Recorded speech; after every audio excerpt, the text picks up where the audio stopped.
أعوذ بالله من الشيطان الرجيم بسم الله الرحمن الرحيم الحمد لله رب العالمين والعاقبة للمتقين والصلاة والسلام على رسولنا محمد وعلى آله وأصحابه أجمعين. Gerek geldi o. Mümkün yani. Yüreğinizi saklan, beyninizi saklan. Gerek kaçtı dağlar. Mümkün yani diyeceğim. أعوذ بالله من الشيطان الرجيم بسم الله الرحمن الرحيم الحمد لله رب العالمين والعاقبة للمتقين والصلاة والسلام على رسولنا محمد وعلى آله وأصحابه أجمعين أما بعد السلام عليكم ورحمة الله وبركاته حرمة المسلمان doğanlar وعليكم السلام Allahu Tebaraka ve Teala novattaqı cuma gününü ediyen ve etçek taadu ve adatlarını bugünlerde beriyen hayır hasanatlarını ediyen hayır hasanatlarını öldürgahını kabul eyle kıyamet mahşer gününü rahmet edip radi olup Peygamberimiz Muhammed Mustafa sallallahu aleyhi ve sellemin şefaatine nail eylegen bennelerinden aylanların. Ve hergiz Allah Teala'nın radiliğine, rahmetine kavuşmaklığı için ve Peygamber Aleyhisselam'ın şefaatine nail olmaklığı için şu dünyada bize neme doğru olsa Allah Teala şol zatları bize nasip etsin daim. Hürmetli Müslüman doğanlar, inşallah bugünkü cumamızda Allah Teala'nın nasip ettiğinden inşallah maşgale terbiyesi var da. Maşgale değilyen zat neme, maşgalede ayal nahili olmalı, maşgalede er nahili olmalı. Maşgala kurulanına nemeler, maşgalanın qoğu maşgala, sağdın maşgala, arası maşgala olması için nemeler gerek, ayal nahil duygularda olup nemen terbiye almalı, er nahil duygularda, nahil fikirlerde olup nahil terbiye almalığı var da başardığımızda inşallah size vaat et vermeklikçi edene de, eşidene de amal nesip eder deyip umid ediyat inşallah. A'udhu billahi mineşşeytanirracim. Bismillahirrahmanirrahim. Allahu Tebaraka ve Teala Kur'an-ı Kerim'in Ali İmran suresinin 26. ayetinde şöyle diyor. A'udhu billahi mineşşeytanirracim. Kul illahumma malikal mulki tu'til mulke men teşâ'u ve tenzi'ul mulke mimmen teşâ'u ve tu'izzu men teşâ'u ve tudillu men teşâ'u biyedikel hayr inneke ala kulli şeyin kadir. Sadakallahul azim. Ayetin manası şeyle. Hemmedat Allah Teala'nın kudretini, hükmün nedir? Allah islen adamsına avrayı derece verir ve avrayın bereketin dereceğin yolunu ona açıp koyuyor. Allah Teala islen adamsına belabeter ervetlik, kıyınçılık verir diye. Allah'ın hemmedada gücü yetiyendir. İnnallâhe alâ kulli şeyin kadir. Ayetin manasında belli oluşuna göre Allah Teala islan adamsına avrayı veriyor, islan adamsına şeref, bereket veriyor, avrayın şerefin, qovluğun yollarını açıp koyuyor diye. Avrayı değileyen zat, maşgalat bu ayeti getirmekliğimizin sebebi, avrayı değileyen zat, görüyor musun? Ayete göre Allah islanine avrayı şeref veriyor ve avrayın, qovluğun, şerefin yolunu açıp koyuyor diye. Allah kime isliyor? Allah isleyene veriyor deyip Allah isleyene şonu veriyor. Allah islemek neme? Allah islemek, Allah'ın sana qoğuz atışı, şunu et deyip, sen bəxvidine buyuran qoğuluklarını islemek, Allah'ın sana qoğuluğunu islemek şu. Sen Allah Teala'nın rızası için, şu işleri Allah Teala bana buyuruptur, şu işleri bana bu dünyama o dünyama maddi manevi taraftan bana hayırıma olan son şu işleri buyuruptur deyip Allah Teala'nın senin hayırına buyuran dadını Allah ve üstesine de şu zattan radi oluyor. Bana qoğu olan zattan Allah radi oluyor deyip Allah'ın rızasını gözlep şol qoğulara yapıştın Allah da sana qoğusunu isleyedi. Başka ayet-i kerimde Allah Teala diyor sizin hiçbir eden dadını zerre alacak eden dadını boşuna koymar mı niye? Hükman karşılığını verin cezanı. Hayır olsun, şer olsun. Onun için qoğuluk etsen Allah Teala hükman, şu qoğuluğun neticesinde cennet, kıyamette cennet var mı? Şu cennetten bir kesecek bir bölük şu dünyada qoğuluğunu şu dünyada görkü diye. Onun için Allah islanını qoğuluk veriyen, siz qoğuluğu islan Allah'dan, yönü dille qoğuluğu islap, harekette de ervet yolla gezmeler. dille islen gowluny hakykatdan hem sana gerekligini subut edip amelle da durmuşda da hereketiňizde de gow boljak bolup gowlugy islep gowluny orun algamaly. Ana şu bennäme gowlugy dilinne de isleýär, hereketinde de şu gowluk diýip ödelenip duraw diýip Allahu Taala sana şol izzaty şerefi gowlugy awraýy nesip edýär we şonuň ýollaryny da sana açyk goýýar. Indi awraýy diýilýän zat hemişe maskala bir gerek zat, maskalada awraýy gerek bolsa, maskalada agdy bir bolmaly. Maskalan agdy birligi üçin er ayal öz haklaryny, hukuklaryny bilmeli bolýarlar. Indi şu durmuş maskala diýilýän zatlarda Peýgamber aleyhisselam näme diýipdir? İza marartum bi riyadil cenneti farta'u. Peýgamber selam aýdýar, her wagt jennetiň baglaryndan geçip gitmeli bolsaňyz, boş geçmeň, dadyp geçiň diýär. Her miwäň ödüniň bir tagamy bardyr. Şol tagamdan siz hem dadyp geçseňiz, ahmarda bolmarsyňyz. Eger datman geçseňiz, ahmarda bolarsyňyz diýär Peýgamber. Inni şonda nämen kast edýär? Peýgamberimden soraýarlar: "Ya Rasulullah, şu dünýädäki jennetiň baglary nämelerdir? Jennetiň baglary diýip näme düşünmeli diýär?" Ol bir wagtymyzda jennetiň baglaryna baryňda baglarynyň miwelerini ýyp duruň diýip bir hadis aýdypdy. Ola o jennetiň baglary näme diýip Peýgamber sallam jogap beripdi. Jennetiň bagy bosanlyklary, jennetiň baglary diýilmedi mescit içinden var iyiliğimisinden miwelerinden iýmeklikde içine varıp namaz okap, zikir edip, tövbe edip, ibadet etmeklikdir. Wagt etmeklik, wagt dinlemeklikdir diýipdi. Şunun ýalyk bir hadis bu da meniň şu aýdanymdan maksadım diýipdir Peýgamberimiz musulmanlaryň üýşmeleňi we olaryň ýaşaýyşydyr diýipdir. Yani öýlenmeklik o da bir jennetiň baglaryndan biri. Awa er ýal bolup oglugy Allahu Taala nesip etse şol oglugyllary terbiýelep oğlu yılların lezzetini görüp, kiçikär lezzetini görüp, olara Kur'an'ı öğretip, olara ahlakı öğretip, olaryň gow terbiýe bolup ýetişenden soň ýylgyndan berekella plana gow oglugy ýetişdiripdir diýmeklik. Bu da bir jennetiň baglaryndan bir miwe. Ana şonu kastetdim diýipdir Peýgamberimiz. We şol gow maskala bolup, gow ýaşaýyşda bolmak jennetiň baglaryndan bir bölek bolsa, bir miwe bolsa, onu erkekler öz hakyny, hukugyny bilmeli. Agdy bir maskala bolmak üçin aýalyň öňündäki, aýallar da gow maskala bolmak üçin äriň öňündäki hakyny, hukugyny bilmeli bolýar. Şoň üçin Peýgamber aleyhisselam bir hadis şerifinde aýdýar: Bismillahirrahmanirrahim. Erkeklere kast edýär: Eyyuhan nasu inna lakum ala nisaikum haqqan ve inna lahunna aleykum haqqa. Ey adamlar de, erkek adamlar ýüzlerini, ey erkek adamlar. Sizin ayallarınızın boyununa hakkınız kendir. Ayallarınızın da sizin boyununuzda hakları kendir diye. Erkeke de ayalı daydı ya. Erkekler diye sizin ayallarının etmeli borçlarınız vardır diye. Ayallara daydı ya. Ayallar sizin hem erinize etmeli borçlarınız vardır diye. Şoları öğrenip bir-birini de şol hak hukuklarını Allah rızası için sevgi bilen yerine getirdin. Ana agdı bir maskala da. Ana muhabbetli maskala. Şon ýal maskaladan hem terbiyeli maskala çykýar diýjem. Peýgamber aleyhisselamdan soraýarlar: "Ya Rasulullah, aýallaryň haky näme?" diýip soraýarlar. Onda Peýgamber aleyhisselam jogap berýär: "Haqqul mar'ati 'ala az-zawji arba'atun." Ona sahabeler soraýar da, o aýallaryň bizde haky näme? Biz näme hak hukugymyz var aýallarymyzyň öňünde? Nämeler etmeli biz aýallarymyza? Näme demizde aýallarymyzyň öňünde aýallarymyzy razy edip Allahu Taalaň rydasyna gowuşup bilýär diýenne Peýgamber sallallahu aleyhi ve sellem her aýalyň adamsynda 4 san haky bardyr diýär. Aýal maskalaryň erkegiň üstünde 4 san haky bar eken. Olar nämeler? An yahfazaha min ash-şerri wal bala'i. Birlanjy haky aýyryn.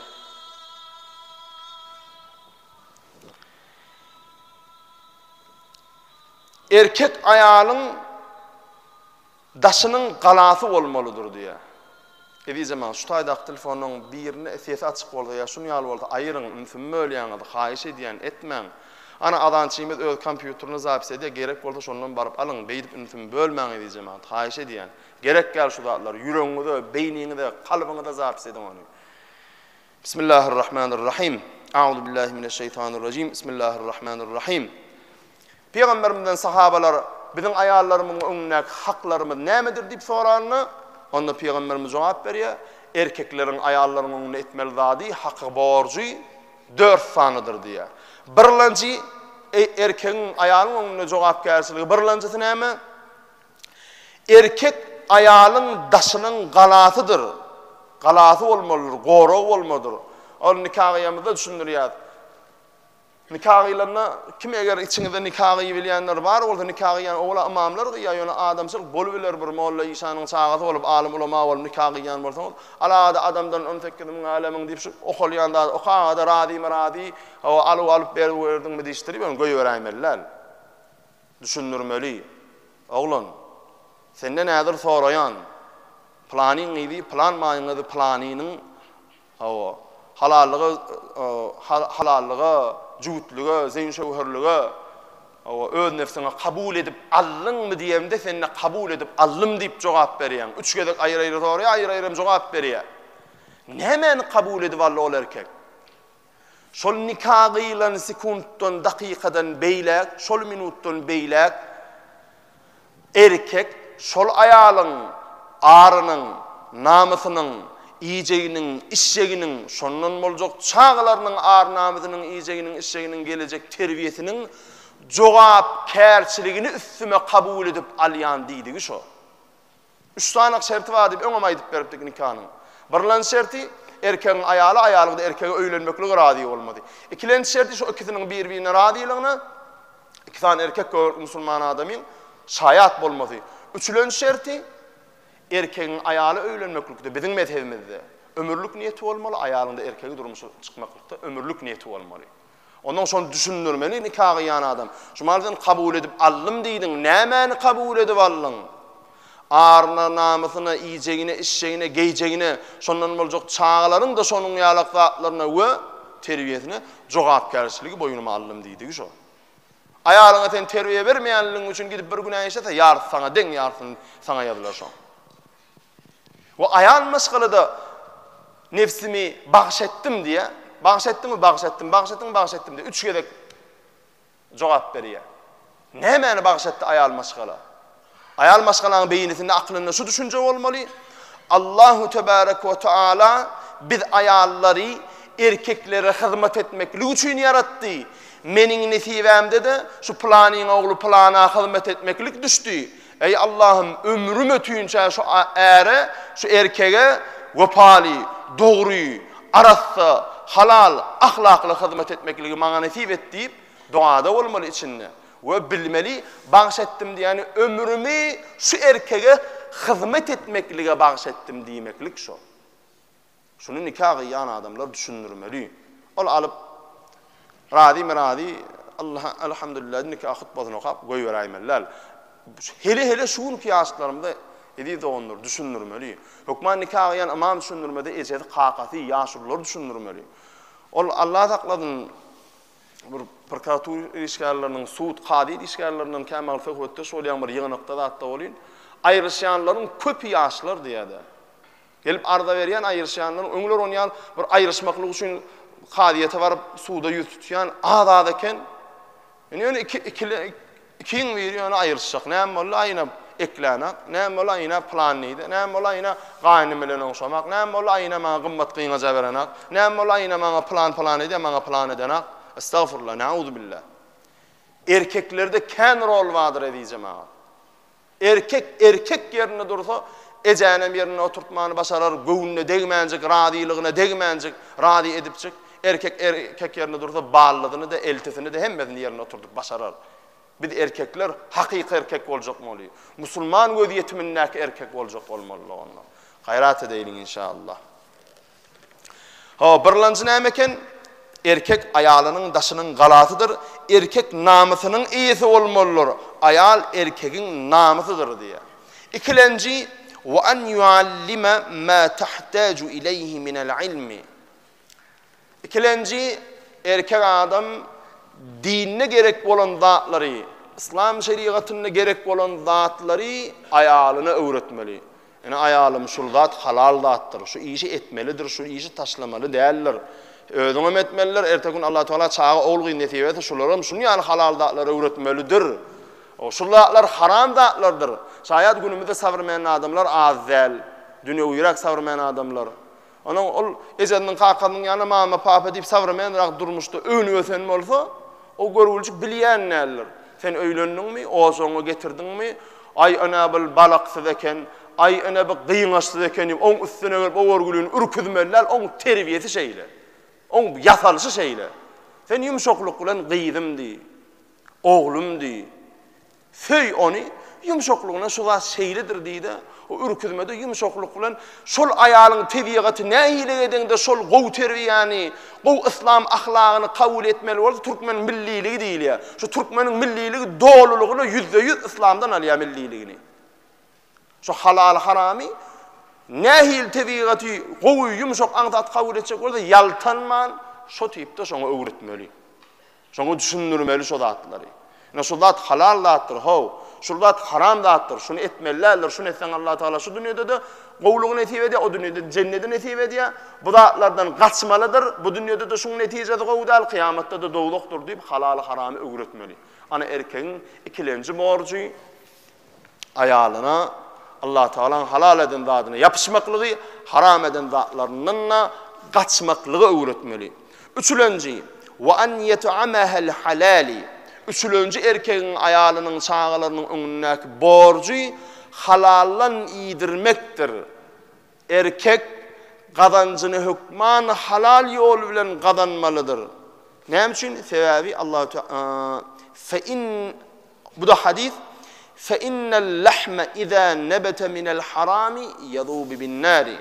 Her wagt insanyň bedenindäki et haramdan imitlense kıyamatda ol eti ot bilen yakarlar diye. Allah Teala'nın sen çağalaryňa haram ýidirsen, ol haram ýeninden soňra o ýen zadyň barya gany urlaýan, soň ete urlaýan daýawlanýan, şol haram lukmadan iýilip edilen et ennamyny ören et kıyamat günü ot bilen yakarlar diýipdir. Şoň üçin we bir de şu var, ibadatyň mahiýetini etmeklik üçin, ibadatyň manysyna sana dokunmaklyk üçin, ibadaty yerlikli edip Allah'ın söye o Peygamber Aleyhisselam üfleyişi alıp huşu bilen namazı kılmaklyk için lukma halal hükman bolmalydyr. Eger lukman halal bolmasa namazın şerbetini, namazın füýjütini duýup bilýän näsin? İbrahim Edhem Hazretleri rahmetullahi aleyh ibadatyň lezzetini duýman urapdyr. Öňe aýdyp beripdik ýatlatmaklykda o fadilatda. Mescid-ül Aqsa bar giýjäň bir wagtynda barya ibadet edip uraya. Giýjäň bir wagty 40 çiltenler gelýär. Allah'ın dostlary 3 aýda 2 rekat namaz okuýarlar. Bu Allah'ın dostlaryny bu İbrahim Edhem Hazretleri näme üçin gelenligi, nämäni biljek bolup gelenligi belli bolara. Bu näme? Ibadatynyň manasyny, ibadatynyň şerbetini, füýjütini duýmak bolýyn. Näme üçin men ibadatynyň şerbetini duýmakam? Namaz okamda Allah Teala'nın öňünde ýaly özümi duýmakam diýip pikirin näde? Olar 2 rekat namaz okap bolýarlar, Allah'ın dostlary bir-birine sorag berýärler diýe. Bilýäňizmi? Men gys galdy baýdan edýärem, gurruňyň uzun. Bilýäňizmi İbrahim Edhem mescidin içinde biri var. İbrahim Edhem diýerler, näme gelipdir bärik, näme pikirde oturanyny bilýäňizmi diýe. Bir-birine tory jogap edýär Allah'ın dostlary. Bilýär, o İbrahim Edhem hazretleri ibadatynyň füýjütini duýman urapdyr, lezzetini duýman urapdyr diýe.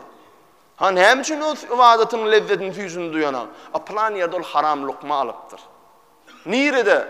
Bazarda hurma alypdyr, hurmaň bir ýere gaçypdyr, öz kilesine çekdirilendir öýdüp onu alyp ýipdir. Özünün kä goşupdyr. Halbuki o çekilen kiläň içinden däli ýere gaçan bir hurmady. Şo jagyşy on hakydy, şo haram lukma bolup gitdi. Ennamynda şondan ören et var. Ganaýlanyp dur şo haramdan bolan. Şoň üçin ibadatyň lezzetini duýanak diýip. İbrahim Edhem'e bildirmek de Allah Teala'nın bulardan maksadi. Hemen gitti diye, dağdan wagtlarda diye, şol bağlarda hurma satyan tanayadı diye, barıp öýün sorawy dep tapıp, aýda onun plan wagt men senden hurma alypdym. Şonda bir hurma ýere gaçan men özümi öz kilämden çekilenden gaçandyr, öz paýymdan gaçandyr öýdüp alypdym. Emma sen keken, menki däl eken, niýip şo jagsy bir hurmaň Radiliğin soratdy, ya radi etdi diye. Kim bilir bir dirhem berenler, kim bilir şeyler radiliğini soranlar, onun ibadetynyň lezzetini duydu diye. Şonuň üçin gelecekde çağalaryň da iyillerin söýen, halkyň radi bolan görnüşinde ýaşap, halkyň öňünde emri ma'ruf nehy anil münker edip, halkyň öňünde halal hon bolaryny isleýän bolsaňyz, özüňiz halal hon bolun we halal iýdirin. Özüňiz hem halal iýjek bolmaly, lukman halal bolmaly. Çağalaryňy da halal iýdirmek, aýalyňy we çağalaryňy halal iýdirmek sen üçüncü borcuň ekeni diýjem abi. Ve burada alim ulama adamlardan eşitilen zatlar bir halal olacak olyan birden nekabir yerde dahi görem İbrahim Hemadarlar Allah'ın dostu olup da bilmeyen bir yerde haram yuduptur. Sonra farkına varıptır. Men ne bir ahir zamanın goloylan döwründe ýaşayan, azgınlığın şöhrat sürýän döwründe ýaşayan, näçe karşısında görüşdüğüm yine bir haram zatlaryň kämehal bir ýüze çykýan döwründe ýaşayan, birden ýalňyşyp halal haram ýen bolaýmaýyn diýen bolsaňyz diýipdir alim ulamalar, kän zikir edin diýipdir. Ya köp Kur'an okan, ya köp namaz okan, ya da elinde tesbih alanda Allah Allah, ya da anim salavat, ya da subhanallah, ya elhamdülillah, ya estağfirullah, ya la ilahe illallah, la ilahe illallah vahdehu la şerike leh. Şu gowurly öwlen şu zikir edin diýilen zikirleri köp fanan bilmenden ganyňyza giden haram lukmany yakar şo zikir diýipdir. Köp zikir edin, ganyňyza bilmenden haram lukma giden bolsa şonu yakjak eken şo. Qarada Allah'a münajatdan, Allah'a ibadetden mümin musulman hiç kaçmalı däl diýjem abi. Inni birlenji erkeklerin ayağına borcu näme? Ağır namusyna jogapkär bolmak, ikilenjisi näme? Halal harami ayalına sağalarını öwretmek, üçüncü näme? Olar halal lukma bilen eklemeklik, halal lukma iýdirmeklik çağalarına. Dördüncü erkeğin ayarlarının önündeki borcu en la yazlimaha fe innaha emanetun. Erkek ayalına zulüm etmeli däldir. Çünkü ayal erkeğin elinde bir amanettir diye Peygamber aleyhisselam. Ol ayalım deyip şu Türkmenin yaş oğlanlarda bir nici täfiyet ba. Erkek sıran bolup çalavardat diýdi. Çağany ýaşdan heleýi başlanyp çalawardat diýdi, ol itdiýen jenýal ýenjip, sen guluň däl ol. Ol sen malyň däl. Ol sen ýatan bir tagtadan ýa agaçdan bir zadyň däl. Ya plasmasan eredip goýan bir zadyň däl. İslam wagtyň el gallary. Peygamber aleyhisselam näme diýär? Eger diýär, meniň ummatymdan bir erkek aýalyna nahak yere il gallarsa bilin şol nahak yere urulan urguyunu kıyamet gününde men elimden otlu gurdu bilen şu ummatımdan şu erkek ummatımı kim ayal nahak yere uranmalsa şu ayalı yuşup ayalın kim planın oğul planı gel verik nämşin odun planda şun hak mı hak ne hak mı şu urguyun karşılığına Peygamber aleyhisselam otlu gurdu bilen sen arkaňa urjak. Kıyamet gününe Peygamber aleyhisselamın şefaatini dilemeye aňyrda dursun. Ya Rabbi, radi bolawar, adawluk günahı var, günahını geçewer diýmekle aňyrda dursun. Otlu gurdyň bar Peygamber bilen elinden otlu gurdy uruljaklardan bolmajak bolan. Kä erkekler var, o giýje çağasa ağlasa da. Ya o çağıdır da bir ağlar ne ayal bilgeçini ağladyrýam. Şonu ýaly arz edip gelýänmi? Men erimle näçe anem boldy. Urya, nämçin urya? Giýje turanda çağam ağlaya, şonu ağla diýen goýdur bilen akty urya diýe. Ondan bir gurrun ama o ça, o sen ne turda sen çağan dälmi ol? Sen ne köşeşdürüş, sen ne goýdurş? Näme kemçilik bilýärmi çağan götürüp hudaý düşmany, ya çağan goýdurşmany? Biderek gele aýalyny ursalar, Allah saklasyn. Kıyamet günü öňünde otlu gurdu bilen Rasulullah duranlar oglanlar. Gaty berip durun. Ya adam şu o çağany ýaşdan, hileyi başdan yani ne? Ýanky üçüncü borcu näme di? Ikilenji borcu näme di? Halal haramy öwretmeli. Ana hileyi başdan yani başdan halal haramy öwretmek, başdan yani urmak diýilen o. Ayalı urmakluğun özünün yolu var edi cemaat. Önkü mescid işleye kamam edip berkeşten yeni eştin inşallah. Birlancı ayal maskala ay bir taatın tavulun de bu ayalın taatın tavulun etmeyeni yok.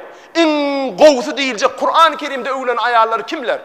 Peygamber Aleyhisselam ayallar değil mi? Kur'an-ı Kerim'de Peygamber Aleyhisselam zevceleri ayalları sizin enelerinizdir diyor Allah-u Teala. Resulullah'ın ayalları zevceleri.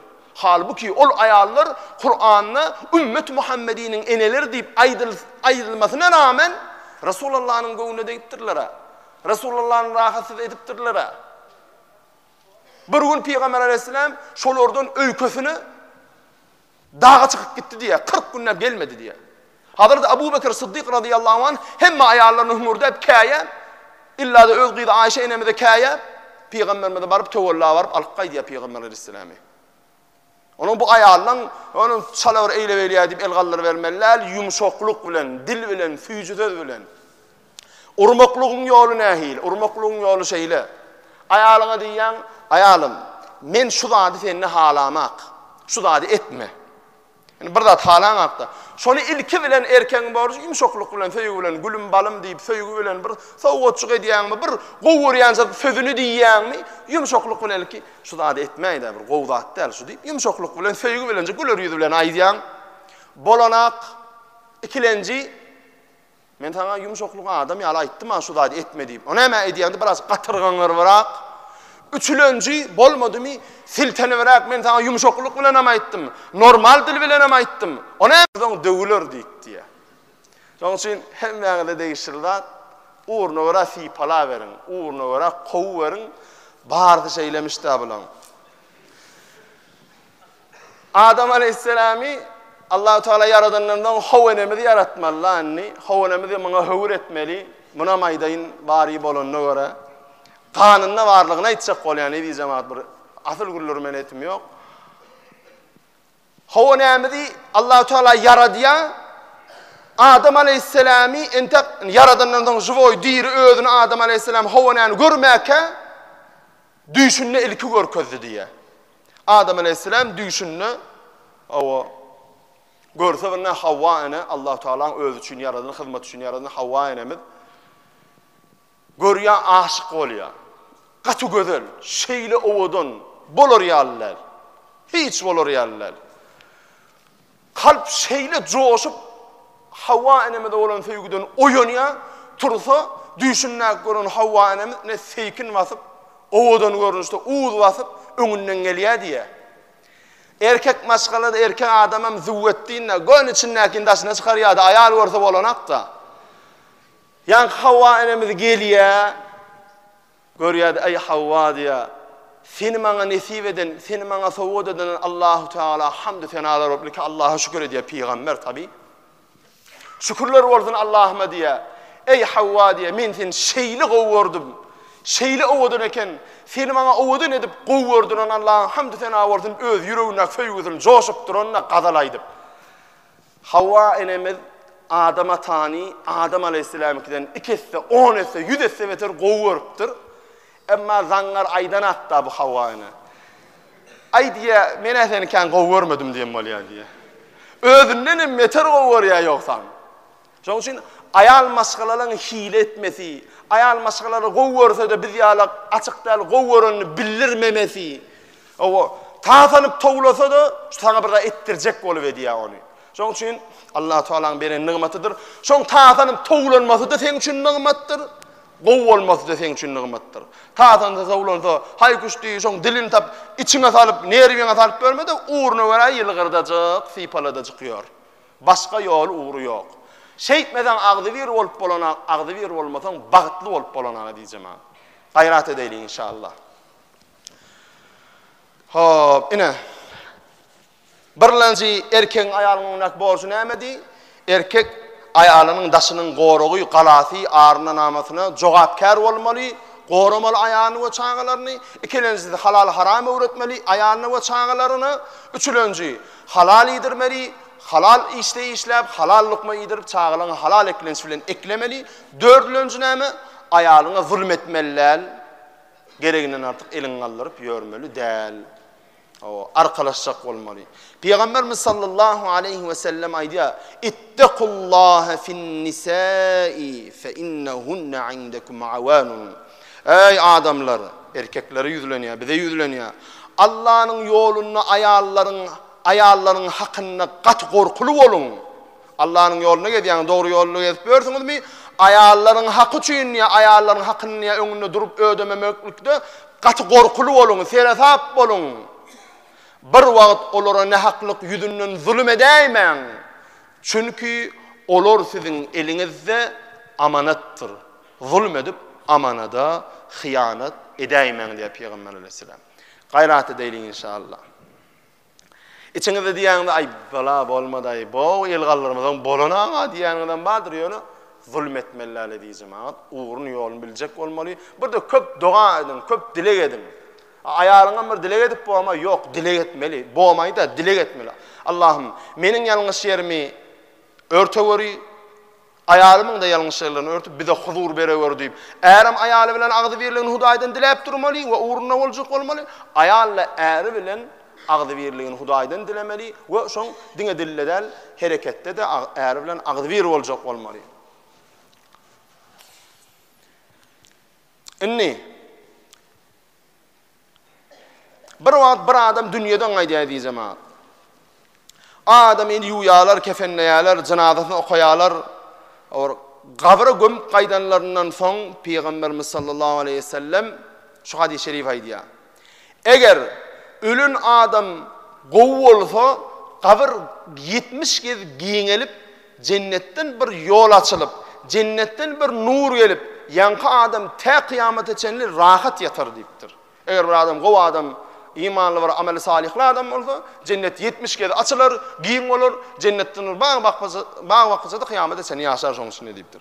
Emma ölen adam erbet adam bolsa, o ameli salih ýok bolsa, zalim adam bolsa, zulm edip bören adam bolsa, gabr onu gysyp gapyrgalaryny bir-biriniň içinden geçirer diýipdir. Nauzubillah. Şeýitmekligi alimlerden bir el barmaklaryň bir-birine aradan salmakly halymaýanam şondan gelip çykýar.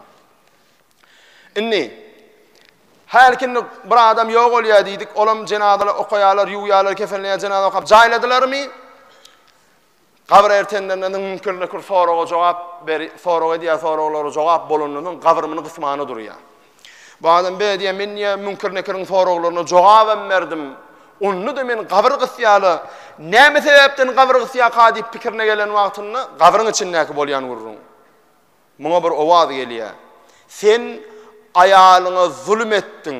Şonuň üçin gabrda seni gysýalar diýip aýtdylar diýär. Mümkin nekirin soraglaryna jogap berenen bolsaň, ayalyňa zulm eden bolsaň, çağalaryňa zulm eden bolsaň, gabr seni gysjak eken serasap bolun. Gabra gysanyň soňam Allah taklan bar ýene Peygamber sallallahu elinden nauzubillah Allah görkezmeden otly gurdan gamçymeli. Hudaý taklan Allah görkezmeden agdy birlikden aýyrmasyn. Ayaly erkege söýdürmek, erkege ayaly söýdürmekle Allah Taala özi nesip etsin. Peygamberimiz sallallahu aleyhi ve sellem ýene bir hadis-i şerif aýdýar: "Ekmalul mu'minina imanan ahsanuhum huluqan ve khiyarukum khiyarukum li nisaihi." Gowuklyk häsiýetli adam imanlı musulmandır. İmanlı adam ökmen gowuklyk häsiýetlidir diýär Peygamberimiz. Sizin en gowyňyz ayalyna hormat edip agdywyligi saklayan adam sizin en gowyňyz şolardyr diýipdir. İmanlı adama gowuklyk häsiýetlidir diýipdir. Ha, bir adam gowuklyk häsiýetli bolsa, ana şol adam imanly diýip tanamaly bolsa, gowuklyk häsiýetiniň başynda duranda ayalyna merhemetli bolup, ayaly bilen ýumşak bolup, ayaly bilen agdywyligi saklajak bolýan adamdyr diýipdir. Şoň üçin gaýrat etmeli diýjem. Inni Peygamber aleyhisselamdan inni erkekleriň aýallarynyň öňüne borjyny aýdandan soň Peygamberimizden ya Rasulullah erkeň aýallara haky näme? Bu aýallaryň meň öňümde biziň öňümde borjyny aýtdyň, bilen biziň öňümde borjy bardyr diýip aýallaryň erkegiň öňüne etmeli borçlaryny Peygamberimizden soraýarlar.